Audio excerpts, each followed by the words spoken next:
Hello everyone, I'm Joe's left brain. And hey everyone, I'm Joe's right brain. The reason we're both here is that I'm of two minds on my experience with the Ember. It's been 2 years and 20,000 kilometers that I've had this RV now.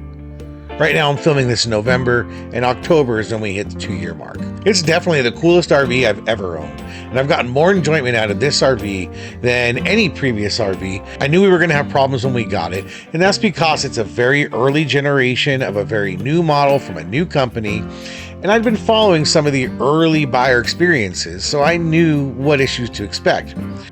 But I had a warranty, so I figured we had time and we could get it fixed under warranty. Yeah, sure. There's a lot of things covered under the warranty, but often getting warranty fixes felt like we were pulling teeth. We often had to wait weeks just to find out if something was covered. Anytime we had to bring it in, we had to sign a document at Woody's saying that we had to pay for all of it if it wasn't covered. So it was like a roll of the dice every time we went in there. There were some things that you really felt should have been covered under warranty, but they weren't. Yes, I admit that there were some things that weren't covered under warranty that I thought should be covered. Apparently a lot of water gathered up on top, because when I lowered the front, all this water came shuffling off the top.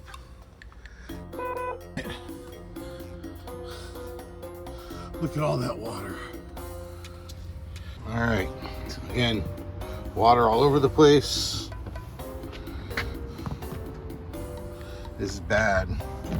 As I'll talk about in a minute, it was not covered under warranty. And this really surprised me. I mean, my trailer, if you look back at some of my early videos, now most of this was around leakage, water leakage that I got in the second season. When I looked at the bulletins that were posted online from Ember, and I looked at the work orders that were done initially in the first year, I felt like the second season stuff seemed like it was related to a defect in construction or initial sealing. Ember firmly disagreed with that assessment from me, and Woody's didn't seem to buy into it either. But as I recall, that was the only warranty denial that we really had to deal with. It's funny you mentioned leaks. Technically, we're still seeing some water intrusion where there's extreme storms like the recent ones that we just had here at that flooded North Vancouver. Water's still getting into our RV, huh? Yes, I admit we still had some water leakage problems. To be honest, all of my RVing life since I moved here to the rainforest that we call British Columbia, I've had some sort of water intrusion or some sort of, water humidity issue. I knew there was no wood in the construction, so that bought me some extra margin while I would deal with any water issues that would pop up. And yes, we recently saw some water get in the cargo and back door, but much like how we fixed the rear door by just putting in some extra weather stripping, we think like we can finish getting this cargo door shored up with the same type of weather stripping approach. What about the cargo capacity of this trailer? With the water and the propane, you can barely put anything in this trailer once you've got it loaded up with the basics. Come on, admit it, at least half your trips have been slightly overweight, at least at the beginning. Yeah, that's true.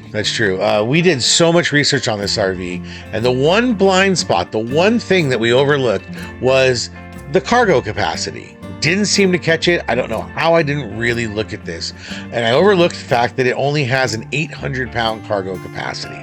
That's not a lot, especially when you include water and you include propane and all the stuff that you have to put in your RV.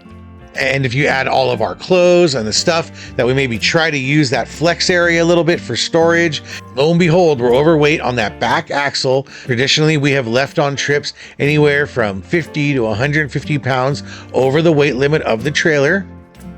So it's not egregious, and often by the end of the trip, we're well back underweight as we head back to the house now that we've used up the food and liquids, things like that. Yeah, I agree. It could have been designed better in terms of weight capacity and the hitch weight. Yeah, they could have done a lot better on the hitch weight. I feel like they could have done better on the math and the science of how they were balancing the gross vehicle weight of this trailer across the chassis. And the fact is, my gross vehicle weight rating is really limited by the tires that they decided to put on the trailer. From what I understand, the suspension is actually a higher capacity, although I don't exactly know what that amount is, and it's something I still need to go talk to Ember about, is what is the actual weight capacity of my suspension, because I plan on getting better tires here with the next generation of tires I buy that will have more weight capacity. It's really the tires that I feel like I'm pushing right up on the weight capacity. It means we've really had to rely on the truck to carry all the extra tools and the cargo that a lot of people would have just put in their RV. Indeed, yeah, that's true. But I did buy the F-150 with the extra cargo capacity, the Super Crew 6.5-foot bed, and most importantly, the 7,850-pound GVRW package, right? The extra cargo package really made it so that we have some room and some margin so I can handle the extra hitch weight. You know, they could have designed it better, but it was up to us, the buyers, to go and make sure they understood the cargo capacity before they bought the trailer. If you look at any buying guide or advice video on buying your RV, looking at the cargo capacity is a key part. Now, luckily, over the years, we've really begun to travel light. We don't carry a lot with us, and this has made it a lot easier. Let's face it, I wanted a trailer that had a single axle for easy maneuverability through the woods of British Columbia, and really to try to get the smallest trailer that we could manage to get by with, and this has proved worthy of that. I never really planned on rock crawling with this thing. I just planned on taking it to the Forest Service roads that would get me to more BC recreation sites. So do you think you got your money's worth out of the warranty that came with the Ember? Well, I'll be honest. I think not only did I get my money's worth out of the warranty, but I feel like I sometimes pushed a little too hard with Ember at times. I was pretty insistent, and they were very permissive at times, allowing me to have things fixed that probably didn't really qualify under the letter of the law of the warranty.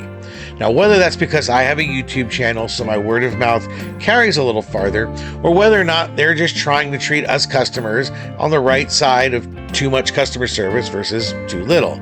Either way, I think we got more than the policy allowed for. Shouldn't anything that breaks be covered under the warranty? No, it's not that easy. If you read the policy, after 1 year, some things aren't covered. After the second year, other things aren't covered. And by the time you get to year 2 to 3, that last year of the warranty, really only the most extreme structural core defects are covered. And to be honest, I don't think we're going to find any more of those at this point to cover. Recently, the last issue for the warranty period that I got in days before the warranty expired was an electrical issue. Now, Ember ended up not fully covering it, but the nice thing is Woody stepped up and they decided to take care of the difference. So I still walked out of there for free. You know, from my perspective, the warranty covered it. This issue specifically was the wire going from the fuse box to the 12-volt outlet that powers the television. For some reason, it was underperforming, especially under load when I was just on 12-volt, and it would make the TV reboot, basically, because it was not getting enough voltage. I asked Woody's to request a warranty fix on this, and Ember only covered some of those hours. Now, primarily, part of this is because I asked Woody's effectively to do more than just switch that cable, right? I asked them to sort of examine the whole charging system to make sure that this problem I'm seeing with the television isn't part of a bigger problem. So they did a lot of extra tests on the electrical system, but in the end, Ember would only cover 4 hours of this, and there was a 7-hour total bill. So in the end, Woody stepped up, they covered the remainder, and they got me out the door for $0. Again, whether it was Ember or Woody's covering it, from my perspective, the customer, it was a $0 warranty fix. Now let's face it, a big part of the warranty experience that you're going to have really depends on who your dealer is and how they're actually acting.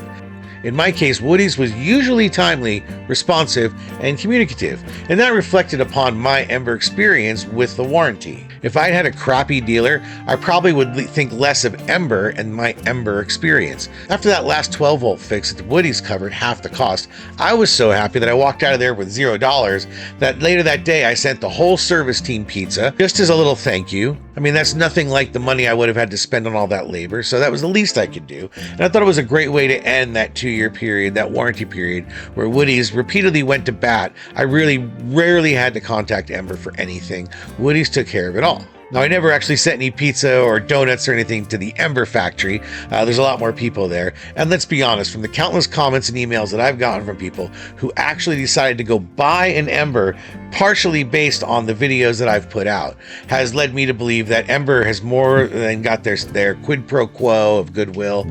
I know I've sent a lot of people their way, and I've never met an Ember owner when I walked up to them who didn't already know me from my video. For every occasional person that was maybe turned off by some of the problems I was having, there was countless other people that saw that in the end I was having a positive experience. I liked my build, and I encourage people to go buy it, check it out.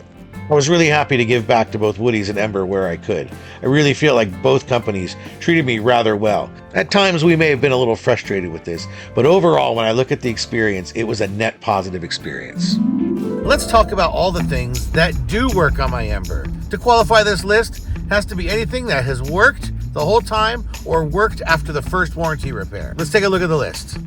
The independent suspension, the brakes, the corrugated plastic underside cover is still fully intact. The fold down stairs work great.